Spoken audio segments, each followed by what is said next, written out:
Hi welcome to my channel. இன்றைக்கி நம்ம sweet recipe தான் பார்க்க போகிறோம்.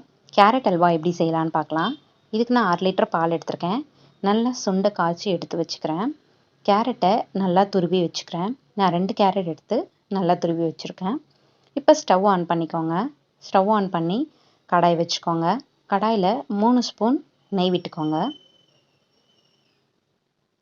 நெய் நல்லா சூடானதுக்கப்புறமா நறுக்கி வச்ச முந்திரி, பாதாம் ரெண்டுத்தையும் நல்லா வறுத்து எடுத்து வச்சுக்கோங்க.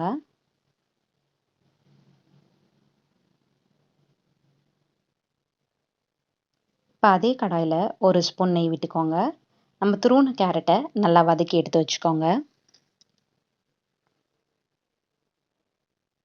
நல்லா வதக்கிக்கோங்க. கேரட் நல்லா வதங்கணும்.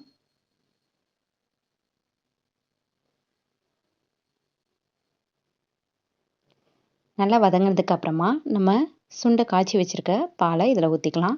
நான் 400 கிராம் பால் ஊற்றிருக்கேன்.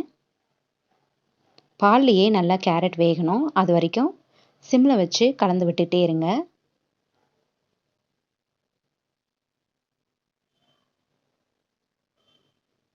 ஓரளவுக்கு பால் சுண்டிடுச்சு. இப்போ நம்ம ஏலக்காய் தூளும் சர்க்கரையும் சேர்த்துக்கலாம். நான் 1/2 கப் சர்க்கரை சேர்த்துருக்கேன். உங்கள் இனிப்புக்கு தகுந்த மாதிரி நீங்கள் சர்க்கரை ஆட் பண்ணிக்கலாம், இல்லை குறைச்சிக்கலாம். இப்போ இன்னமும் பால் கொஞ்சம் சுண்டிருக்கு. அவ்வளோதான், நல்லா கேரட் வந்துடுச்சு. இன்னும் கொஞ்சம் பால் இருக்குது, நல்லா சுண்டட்டும். அது வரைக்கும் நல்லா கலரி விட்டுக்கிட்டே இருங்க. இப்போ நம்ம வறுத்து வச்ச முந்திரி பாதாமே இதில் சேர்த்து நல்லா கலந்து விட்டுடலாம். அவ்வளோதான், நல்லா திக்காக ரெடி ஆயிடுச்சு நம்ம கேரட் அல்வா. இப்போ 1 ஸ்பூன் நெய் விட்டு மறுபடியும் நல்லா கலந்து விட்டுக்கோங்க.